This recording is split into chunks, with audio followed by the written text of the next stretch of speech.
Hello friends, ये dark psychology series का 18वां video है और आज मैं डिस्कस करने वाला हूँ psychological manipulation techniques mind games के बारे में।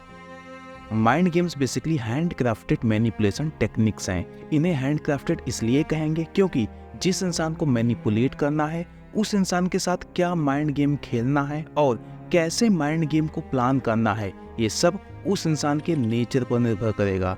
तो अगर कोई मैनिपुलेटर किसी के साथ माइंड गेम खेलना चाहता है तो वो सबसे पहले अपने टारगेट के बारे में अधिकतम जानकारी इकट्ठा करेगा। इसके बाद जब सारी जानकारी उसे मिल जाएगी तब वो अपने टारगेट को मैनिपुलेट करने के लिए माइंड गेम को प्लान करेगा और एग्जीक्यूट करेगा। दूसरी मैनिपुलेशन टेक्निक्स की तरह ही माइंड गेम तभी सबसे बेस्ट तरीके से काम करता है जब टारगेट यानी कि विक्टिम मैनिपुलेटर पर डिपेंडेंट हो या फिर वो मैनिपुलेटर पर ट्रस्ट करता हो। और हाँ, हम सब कभी न कभी किसी न किसी के साथ माइंड गेम खेलते रहते हैं और हमें पता भी नहीं चलता। ऐसा इसलिए होता है क्योंकि जो हमारी इंटेंशंस होती हैं वो सिर्फ दूसरों को बिना नुकसान पहुंचाए अपना काम बनाने की होती हैं। लेकिन जब कोई नार्सिसिस्ट या साइकोपाथ ऐसा गेम खेलेगा तो अपने थोड़े से फायदे के लिए सामने वाले इंसान की जिंदगी तबाह कर सकता है। सो बी अवेयर। तो इससे पहले मैं इस वीडियो में आगे बढ़ूं, आप हमें फॉलो कर लीजिए।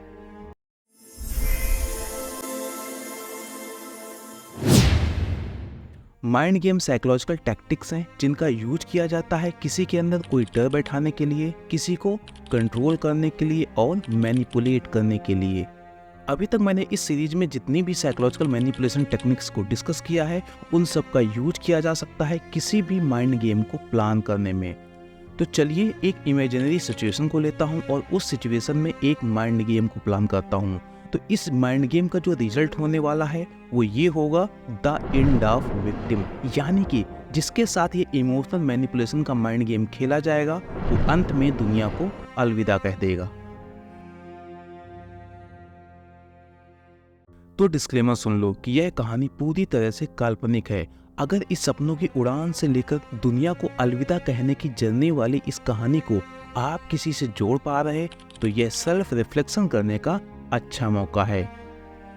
जैसे आप पता कर सकते हैं कि आप इस कहानी में कहां और किसके साथ खड़े होना चाहेंगे, या फिर अगर ऐसा माइंड गेम कोई खेल रहा तो इस वक्त आप किसके साथ खड़े हैं, या फिर क्या कहीं मैनिपुलेटर ने आपका भी तो परसेप्शन मैनेज नहीं कर लिया जिससे आप भी जाने अनजाने में विक्टिम के साथ जो खेल हो रहा उसमें शामिल हो गए हों। अथवा जब आपको मान लो पता चल गया कि यहाँ पर ऐसे खेल हुए हैं तो आपका पक्ष क्या था? क्या आप मैनिपुलेटर के साथ खड़े थे क्योंकि वह एक सफल इंसान था और आपके काम आ सकता था, या फिर आप विक्टिम के साथ खड़े थे, या फिर आप किसी का भी पक्ष ना लेकर न्यूट्रल बने रहे? और हाँ, न्यूट्रल रहने के दो मतलब हो सकते हैं। पहला, आप किसी के साथ नहीं बस अपने फायदे के साथ खड़े हैं, और ज़्यादा फायदा तभी मिल सकता है जब आप मैनिपुलेटर और विक्टिम दोनों के अपने बने रहें। और दूसरा ये मतलब हो सकता है कि आप मैनिपुलेटर के साथ खड़े हैं क्योंकि अगर किसी वॉर में दो पक्ष हैं और उसमें आप न्यूट्रल हैं तो आप ताकतवर के साथ खड़े हैं, आप न्यूट्रल नहीं हैं। पूरे माइंड गेम को सुनने में यह बात दिमाग से कभी ना निकलने देना कि यहाँ जो मैनिपुलेटर है वो विक्टिम्स की इमोशंस के साथ खेल रहा, बचपन से खेल रहा, और विक्टिम को एहसास भी नहीं होने दे रहा कि उसके साथ खेल हो रहा। जब इमोशंस के बादल हमारे दिमाग को ढके होते हैं तो चीजें साफ साफ नहीं दिखती, यह बात आपको भी पता होगी। और इमोशनल मैनिपुलेशन का अक्सर तब पता चलता है जब डैमेज हो चुका होता है। तो क्या नहीं भूलना कि यहाँ जो विक्टिम है वो एक इमोशनल इंसान की तरह है, क्योंकि जब हम अपनों से जुड़ते हैं तो दिमाग का यूज नहीं करते, इमोशन से जुड़ते हैं। जबकि जो मैनिपुलेटर होते हैं वो वहाँ भी दिमाग लगाते हैं जहाँ पर रिश्ते इमोशंस पर आधारित होते हैं।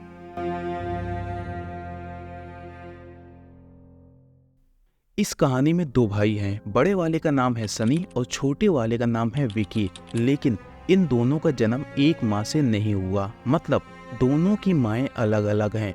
अब जो विकी है उसकी मॉम बचपन में ही गुजर गई थी, इस वजह से उसका पालन पोषण सनी की मॉम ने ही किया, इसलिए बचपन से ही वो सनी के साथ ही रहा। अब जो सनी है उसके कैरेक्टर की कई विशेषताएं हैं, जैसे वो नार्सिसिस्ट है, बेसिकली सिंपैथेटिक नार्सिसिस्ट है, और वुमेनाइजर भी है, यानी कि एक मैनिपुलेटिव इंसान है।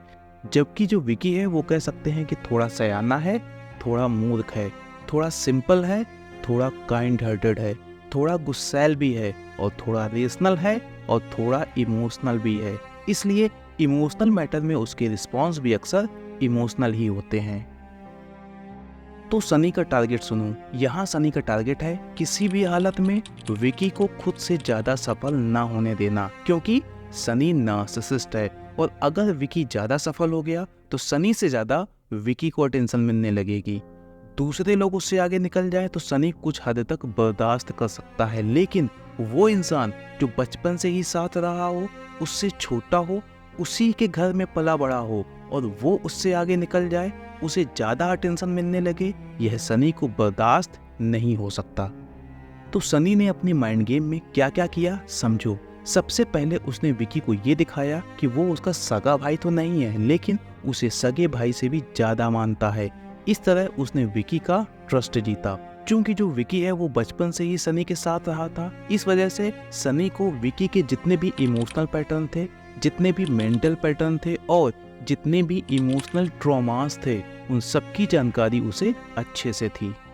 फिर एक समय आता है कि विकी एक बड़े शहर में सनी के साथ रहने लगा और अपने फ्यूचर को संभालने के लिए एक बड़े एग्जाम की तैयारी करने लगा। यहाँ मैं बड़े एग्जाम के उदाहरण के रूप में यूपीएससी को ले लेता हूँ, ठीक है। लेकिन विकी को एहसास तक नहीं था कि वो अपने फ्यूचर की नहीं बल्कि सुसाइड की तैयारी कर रहा। तो चलिए अब सनी की एक एक चाल और उसका क्या रिजल्ट हुआ उसको समझाने का प्रयास करता हूँ। तो जब विकी ने यूपीएससी की प्रिपरेशन शुरू की तो सनी बिल्कुल निश्चिंत था कि विकी यूपीएससी नहीं निकाल सकता, क्योंकि सनी को लगता था कि इतना बड़ा एग्जाम है और विकी वैसे भी बचपन से ही पढ़ाई में इतना तेज नहीं रहा। तो सबसे पहले जब विकी यूपीएससी की तैयारी करने के लिए दिल्ली पहुंचता है तो सनी ने उससे कहा कि यार मेरे साथ ही रहो, आराम से तैयारी करो, इससे तुम्हारा खर्च भी बचेगा और जब हम साथ रहेंगे तो मॉम को भी अच्छा लगेगा, क्योंकि बचपन से ही आखिरकार हम साथ रहे हैं। विकी को भी ये बात ठीक लगी और साथ रहने लगा। अब इस घटना को सनी ने अपने फेवर में कैसे यूज किया ये समझो। नार्सिसिस्टिक सनी ने आसपास के और जानने वाले लोगों के दिमाग में यह परसेप्शन बनाया कि विकी की पढ़ाई का खर्च और उसकी बाकी जरूरतों का ख्याल वो खुद ही रख रहा, और जब उससे कोई कहता कि विकी का भी ध्यान रखना जिससे वो भी अपनी लाइफ में आगे बढ़ जाए, तो सनी उनसे कहता देता तो हूँ ध्यान, अपना एटीएम कार्ड तक उसे दे रखा है। अब रियलिटी क्या थी वो सुनो। सनी को पता तक नहीं था कि विकी की फीस कितनी लगी है, क्योंकि ना ही कभी सनी ने पूछा और ना ही कभी विकी ने बताया। बाकी विकी अपनी तैयारी के लिए पैसे खुद ही लेकर गया था। अब विकी के सनी के साथ रहने का नुकसान ये हुआ कि उसे रोज 30 किलोमीटर बाइक से क्लासेस लेने जाना पड़ता था। दिन में 1 से ज़्यादा क्लासेस चलती थी तो वो सुबह 5 बजे जगता और सुबह 6 बजे तक निकल जाता, क्योंकि उसे दिल्ली के ट्रैफिक से भी बचना होता था। और शाम को लगभग 9:30 बजे तक जब उसकी लास्ट क्लास खत्म होती तो 11 बजे के आसपास वापस आ पाता। इस क्रम में विकी सुबह बिना कुछ खाए पिए निकलता और दिन भर जो भी खाता पीता वो बाहर होटल में ही खाता। इवन सुबह की जो पहली चाय भी होती ना वो बाहर ही पीता। सिर्फ रात का खाना विकी के साथ खाता, वो भी 11 बजे के आसपास। इस तरह विकी के आने जाने में जो पेट्रोल का खर्च बैठता और दिन भर बाहर का अनहेल्दी फूड का जो खर्च बैठता वो इतना ज़्यादा था कि अगर विकी अपनी कोचिंग क्लासेस के पास ही कहीं रहता तो इससे कम खर्च होता, और ये पूरा खर्च विकी खुद ही उठा रहा था। इस तरह सनी दुनिया की नज़र में हीरो बन गया। लोग ये सोचने लगे कि कितना अच्छा इंसान है, सगा भाई नहीं है फिर भी उसके लिए इतना सब कर रहा। और इस बीच विकी अपनी यूपीएससी की तैयारी में लगा रहा, ज़्यादा किसी से कोई बात ना करता तो उसे दुनिया के इस परसेप्शन के बारे में पता भी नहीं चला। इस तरह से सनी इस साल में पूरी तरह से सफल रहा। अब इस माइंड गेम में यूज की गई दूसरी मैनिपुलेशन टेक्टिक के बारे में समझा देता हूँ। यह टेक्टिक थी आइसोलेशन की, क्योंकि बिना आइसोलेशन के एक सीमा तक ही किसी को मैनिपुलेट किया जा सकता है। इसमें सनी बचपन से ही विकी को आइसोलेट करने की कोशिश करता रहता था, जिससे वो विकी को खुद पर पूरी तरह डिपेंडेंट बना सके। और डिपेंडेंट क्यों बनाना चाहता था? क्योंकि इससे विकी की लाइफ का पूरा कंट्रोल उसके हाथ में आ जाता। तो सनी विकी को आइसोलेट करने के लिए जो तरीका यूज करता वो बहुत ही साफ सुथरा था। वो विकी को किसी से दूर करने का प्रयास नहीं करता था, यानी कि विकी के कान नहीं भरता, क्योंकि अगर वो ऐसा करता तो विकी समझ ही जाता। तो वो क्या करता, विकी के अपनों को परसेप्शन मैनेजमेंट के द्वारा विकी से दूर कर देता। यहाँ पर याद रखना, परसेप्शन मैनेजमेंट के जरिए, इसको मैं इस वीडियो के लास्ट में समझाऊंगा। इसके लिए वो क्या करता, विकी के दोस्तों और वो लोग जो विकी के अपने हैं सबसे पहले उनसे जुड़ता, फिर उनके कानों में धीरे धीरे अलग अलग तरीके से फैक्ट्स मैनिपुलेट करके या फिर एक तरफा कहानी सुनाकर ऐसा परसेप्शन बनाता कि वो विकी को बहुत चाहता है, उसे सगे भाई से भी ज़्यादा मानता है, तभी वो उसके लिए इतना सब कर रहा। यानी कि वो सबसे पहले ये दिखाता कि वो विकी का भला चाहता है। इसके बाद धीरे धीरे इन लोगों के मन में विकी के प्रति जो निगेटिव बातें हो सकती थी वो पहुंचाता। यहाँ एक बात ध्यान रखना, जो निगेटिव बातें इन लोगों के मन में पहुंचाता वो कॉन्शियस तरीके से देखने में निगेटिव नहीं लगती, लेकिन धीरे धीरे उनका असर ये होता कि उन लोगों के सबकॉन्शियस माइंड में ये बात बैठने लगती कि विकी नादान है, थोड़ा स्वार्थी है, गुस्सैल है इत्यादि। इन सब चालों की विकी को कोई खबर न रहती। इसका रिजल्ट ये होता कि विकी के जितने दोस्त बनते वो सब दूर हो जाते और बाकी जो विकी के अपने लोग थे उनके भी सबकॉन्शियस मन में ये बात बैठने लगी कि सनी बहुत बेहतर इंसान है। और फिर धीरे धीरे इन लोगों के मन में विकी के प्रति एक निगेटिव परसेप्शन बन चुका होता था, लेकिन फिर भी वो क्या सोचते कि जैसा भी है विकी है तो अपना ही। कुल मिला के इसको ऐसे समझो कि जब विकी के सगे संबंधी और जो दोस्त थे उनके दिमाग में जब सनी आता तो पॉजिटिव चीजें आती, लेकिन जब विकी आता तो हल्की सी निगेटिविटी की लहर उनके दिमाग से होकर गुजर जाती। तो सनी के इस स्टेप का रिजल्ट क्या होता कि विकी के जो दोस्त बनते वो धीरे धीरे विकी से दूर हो जाते और वो सनी के दोस्त बन जाते। और जो विकी के रिलेटिव्स थे उनके दिमाग में ये बन चुका था कि सनी विकी से बहुत अच्छा है। इसको ऐसे समझ सकते हो कि जब विकी इस दुनिया से अलविदा कहता है उस वक्त विकी का सिर्फ एक ही ऐसा दोस्त बचा था जिसको सनी जानता था, लेकिन फिर भी उसे विकी से दूर नहीं कर पाया था। अब सनी के बारे में एक बात और जान लो कि वो एक वुमेनाइजर भी था, मीन्स बेहद बदतमीज वुमेनाइजर। वो बात अलग है कि वो अपनी बदतमीजी को अपने मैनिपुलेटिव बिहेवियर का यूज करके छिपा ले जाता था। तो वुमेनाइजर का आप जानते ही हैं कि ऐसे लोग किसी भी फीमेल की रिस्पेक्ट नहीं कर सकते, including their sisters and mother, और साथ ही उनको सारी की सारी लड़कियां चाहिए होती हैं। तो दूसरों की कोई फ्रेंड बने, गर्लफ्रेंड बने तो सनी कुछ हद तक बर्दाश्त कर सकता था, लेकिन विकी की बन जाए तो उसे बर्दाश्त ना होता। उसे लगता है ये लड़की विकी से बात कर रही, मेरे से क्यों नहीं कर रही, मेरे अंदर आखिर क्या कमी है। और फिर वो क्या करता, माइंड गेम खेलता, अलग अलग चालों और दूसरों का यूज करके सबसे पहले विकी की हर एक फीमेल फ्रेंड की जानकारी इकट्ठा करता और फिर मिस इन्फॉर्मेशन और परसेप्शन मैनेजमेंट के द्वारा सबको दूर कर देता। एक बार जब ये सब हुआ तो विकी को पता चल गया, तो बस उसने सनी के सामने बहुत ही स्ट्रॉन्ग इमोशनल रिस्पॉन्स दिया, क्योंकि जिससे रिश्ता इमोशनल होता है वहाँ रिस्पॉन्स भी इमोशनल ही होता है। तो जैसे ही विकी ने ऐसा रिस्पॉन्स दिया, सनी ने उसे गैस लाइट कर दिया और बोला, भाई मेरे से कोई गलती हुई हो तो माफ कर दो, मैं जानबूझकर ऐसा नहीं कर सकता, तुम्हारा बुरा सोच ही नहीं सकता। और फिर वो क्या करता, विकी के दोस्तों और विकी के जो अपने लोग थे उनके दिमाग में जब राइट टाइम होता ये कहता कि वो विकी को अपने सगे भाई की तरह मानता है, उसके लिए कुछ भी कर सकता है। और दूसरा विकी देखो एक लड़की के लिए उससे नाराज हो गया। तो यहाँ मैंने सिर्फ कुछ एग्जाम्पल दिए हैं, ऐसे ना जाने कितने तरीके के इमोशनल एब्यूज विकी लगातार बचपन से फेस कर रहा था। तो सीधे अब उस दिन की कहानी बताता हूँ जो विकी की लाइफ का टर्निंग पॉइंट साबित हुई। विकी ने मन लगाकर मेहनत की तो भगवान ने उसकी सुन भी ली। फर्स्ट अटेम्प्ट में ही उसका यूपीएससी प्रीलिम्स निकलता है, और हाँ, जब प्रीलिम्स निकला तो वो बॉर्डर लाइन में नहीं था बल्कि कट ऑफ से 12 नंबर ऊपर था।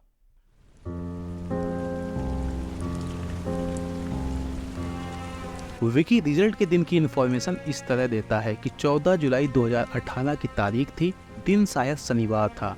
सुबह के लगभग 8 बजे मेरे एक दोस्त का फ़ोन आता है कि भाई प्रीलिम्स का रिजल्ट आउट हो गया है, तुम्हारा क्या हुआ। ठीक इस वक्त सनी नहा रहा था और सनी के होने वाली वाइफ चाय बना रही थी। मैंने रिजल्ट की पीडीएफ डाउनलोड की, रोल नंबर चेक किया और रोल नंबर उस पीडीएफ फाइल में मिल गया। बस मैं खुशी से नाच उठा। फिर इस खबर को सनी की होने वाली वाइफ, जिसे अभी से भाभी बोलने लगा था, उन्हें बताया तो वो भी खुशी से नाचने लगी।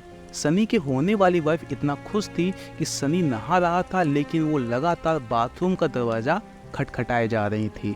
बस थोड़ी देर बाद सनी नहाकर बाहर निकला तो उन्होंने बताया कि विकी का प्रीलिम्स में हो गया है। लेकिन ये क्या, सनी के चेहरे पर कोई मुस्कान ही नहीं आई। फिर सनी मेरे से कहता है, विकी दिखाओ जरा रिजल्ट। मैं उसके पास गया और अपने मोबाइल में रिजल्ट दिखाया तो सनी कहता है, कहाँ से डाउनलोड किया इसे? ऑफिशियल साइट का लिंक दो, मैं डाउनलोड करके देखता हूँ। फिर सनी यूपीएससी की ऑफिशियल वेबसाइट पर जाता है और वहाँ से रिजल्ट की पीडीएफ डाउनलोड करके रिजल्ट चेक करता है और वहाँ भी उसे रोल नंबर मिल जाता है। फिर सनी सिर्फ इतना बोला, अच्छा है, और ऑफिस जाने की तैयारी करने लगा। लेकिन सनी के चेहरे पर मुस्कान नहीं, हल्की सी तनाव की रेखाएं खिंची हुई थीं।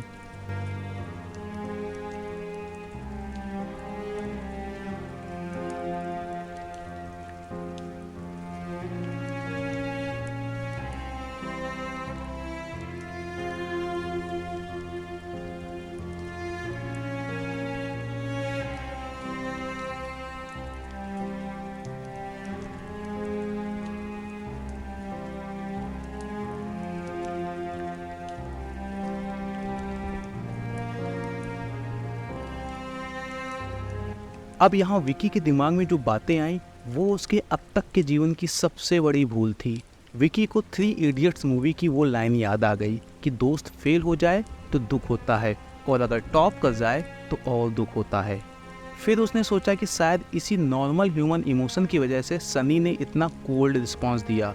शाम तक शायद सनी खुद को समझा लेगा और फिर सब नॉर्मल हो जाएगा। लेकिन सनी कितना शातिर, गिरा हुआ और बदतमीज इंसान था, इसका अंदाजा विकी को अभी तक नहीं हुआ था। बस इसी की कीमत विकी ने अपनी जान देकर चुकाई। सनी रियल में कितना शातिर इंसान था, इसका किसी को अंदाजा नहीं था। इवन उसकी पत्नी और माँ को भी अंदाजा नहीं था। खैर, जब सनी शाम को वापस आता है तो फिर बिल्कुल नॉर्मल बिहेव कर रहा था। यह देख के विकी को भी अच्छा लगा। उसने सोचा शायद सनी ने खुद को समझा लिया है। लेकिन विकी को इस बात का अंदाजा ही नहीं था कि वो दिन भर ये सोचता रहा है कि कैसे इस वक्त विकी के जीवन में कोई तूफान लाया जाए, क्योंकि UPSC civil services mains exam के सिर्फ 2 महीने बाकी थे और फिर बस सिर्फ 15 दिन लगे और विकी के जीवन में तूफान आ गया। सनी ने एक के बाद एक कई चालें चली और कुछ मूर्ख लोगों को भड़काकर विकी की एक्चुअल फैमिली और उस फैमिली जिसमें विकी पला बढ़ा था, यानी कि सनी की फैमिली में एक संघर्ष की शुरुआत कर दी और खुद सिर्फ पीछे से अपना शातिर दिमाग चलाता रहा।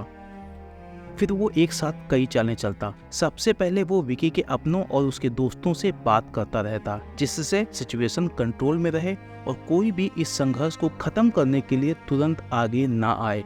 और एक काम वो और करता, विकी को एहसास भी दिलाता कि आज तुम्हारे उस दोस्त से या फिर उस सगे संबंधी से बात हुई है, जिससे वो विकी को असहाय महसूस करा सके।